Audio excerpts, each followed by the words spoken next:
Phineas Gage. In September 1848, Phineas Gage, a young Vermont railroad foreman, began his workday like any other American worker. Before him was an unfinished section of railroad track, which needed to be drilled and filled with explosives to break up the rock. His usual tool was a 3-foot 7-inch, about a meter, long iron rod, weighing nearly 13 pounds, sharpened at one end to compact the gunpowder in the rock cavity. For Gage, it was just a daily routine, a simple task he had done hundreds of times. Little did he know that just a few minutes later, his life would change forever. Gage pulled a bag of crude gunpowder from his pocket and poured it into the newly drilled rock cavity about 1.25 inches deep. He covered it with a layer of fine sand to prevent sparks from spreading, then placed the pointed end of the iron rod at the mouth of the cavity.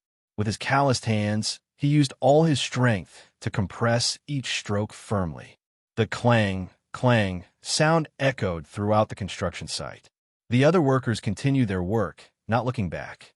To them, Gage was just doing his routine, simple, repetitive, and seemingly harmless. A moment of distraction.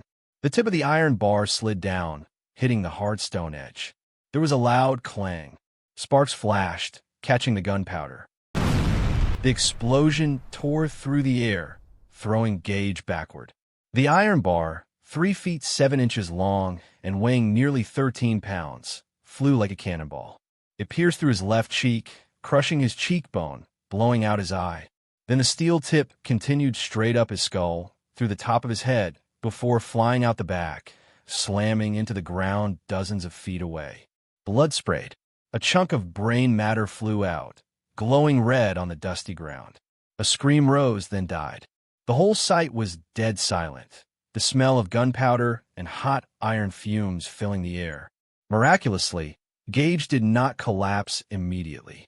Blood was pouring out, but he was still conscious. He talked, even stood up, and climbed into a horse-drawn carriage to return to town a few miles away. The doctor was stunned, a gaping hole in his head big enough to see through. Within weeks, Gage was walking again. His body had survived, but the man inside had not.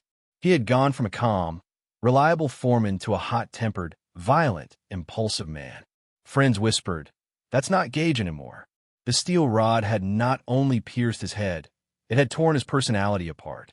9 years later, Gage was struck down by a series of seizures. He died at the age of 36, a death that was too late, but the inevitable consequence of that fateful moment. A moment of carelessness, a small spark, and a life torn apart by cold steel. Death doesn't always come instantly. Sometimes it sticks around, gnawing at you day by day, until there's nothing left to lose. The Batman. Summer 2008. Six Flags Over Georgia is packed, the line stretching for miles. Above, the Batman roller coaster roars, the steel tracks stretching over 100 feet, twisting and turning like a metal monster. In the crowd, a 17-year-old boy jostles his shoulders, just another kid looking for a thrill on a hot Georgia summer day. When the train comes to a stop, he notices that his favorite baseball cap has fallen into the engineering area just below the steel tracks. Just a small, seemingly harmless object. Not wanting to leave behind a memory, he walks to the 6-foot-high iron fence. The red sign right in front of him clearly reads, "Danger, do not enter." But in a moment of rashness, he took a reckless step and climbed over. For him, it was simply a matter of bending down to retrieve his hat. For the rest of the world, it was a step into the dead zone. But that area had never been a place for passengers. The grass was crushed, the path was crisscrossed with red signs that read in large letters, "Danger, do not enter." Above, the howling wind mixed with the screeching of metal as the train hurtled downhill at nearly 50 miles per hour. His heart pounded, his breathing quickened. But for just a moment, he didn't realize. He was standing right on the path of death. Whoosh! In the blink of an eye, the train swooped down like a steel arrow, traveling nearly 50 miles per hour. The front row of seats swept across the ground just a few feet above the ground. Then boom! The impact was terrifying. The passenger's legs slammed straight into his head. A dry sound rang out, his body was thrown back. His head was torn off his body in an instant. No time to scream.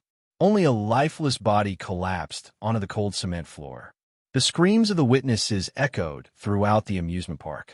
His friends were stunned. Some burst into tears. The park staff rushed over in panic, but it was all too late. The train stopped, passengers still trembling as they realized their feet had just collided with a life.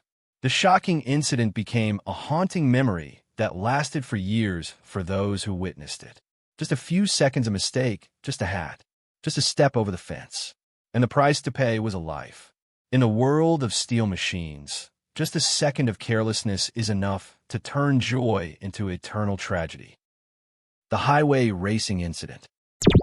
Late at night in 2003, a highway on the outskirts of Toronto, Canada.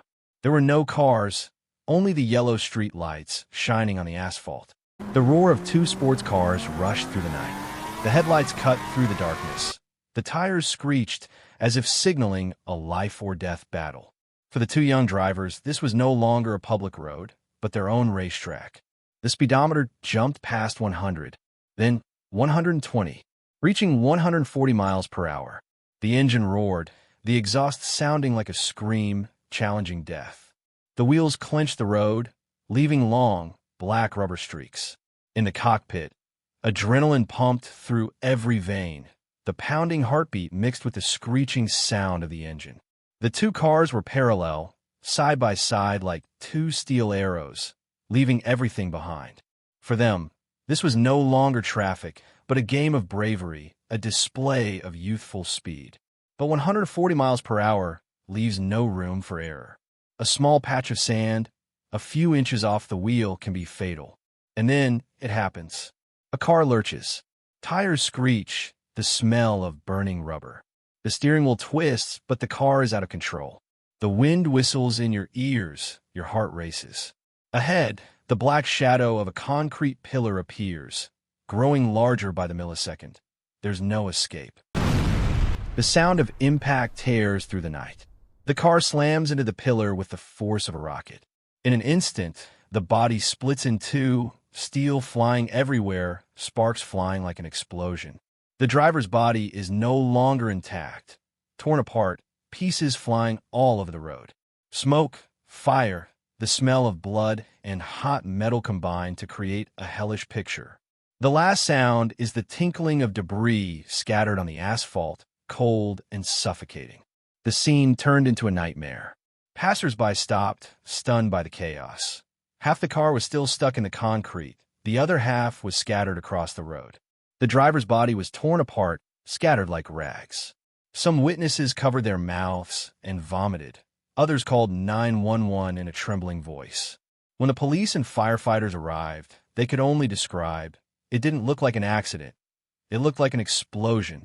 The news then spread across Canada, becoming a classic example of the price of blind speed. 140 miles per hour, a few seconds of excitement, in exchange for a crushing death. On the highway, there is no racetrack, only a dead end. A reckless decision, and the price is a life. The Fireball Incident. Las Vegas, 2020. The city that never sleeps. Neon lights flash. The streets glow in the middle of the night. But under those lights, not everyone is awake. A drunk driver, reeking of alcohol, got into his sports Corvette, thinking he controlled the city. The clock hands rushed past 100, 120, then 156 miles per hour. In his drunken stupor, the engine noise was like an exciting soundtrack. The street was like a private racetrack. He stepped on the gas, ignoring all the signs, leaving the world behind. To him, it was just a drunken adventure. But the street was not for the speed of a rocket. The headlights suddenly reflected on the Toyota in front. A blink of an eye, the steering wheel jerked. The tires screeched, the smell of burnt rubber rose. Heart pounding, but the hands faltering in the alcohol could not save it. The Corvette crashed straight into the back of the Toyota. In an instant, the entire victim car turned into a fireball. Flames erupted, engulfing the body of the car. Glass shattered like a meteor shower. The Toyota driver was trapped inside, screaming, but the flames were faster than any cry, for help. In seconds, his body was burned to ashes while the driver was still breathing. Las Vegas residents poured into the streets, witnessing the haunting scene. A fireball burning in the middle of a crowded street. The smell of burning human flesh and hot plastic filling their nostrils. It took hours for police and firefighters to extinguish the remaining ashes of the Toyota. Meanwhile, the drunk driver stepped out of the car with a few bruises, then was handcuffed on spot. The news spread across America, becoming a symbol of the cruelty of drunk driving. A glass of wine, a push of the gas. And the result, a person burned alive. Sometimes the thing that makes you high is also the thing that kills you.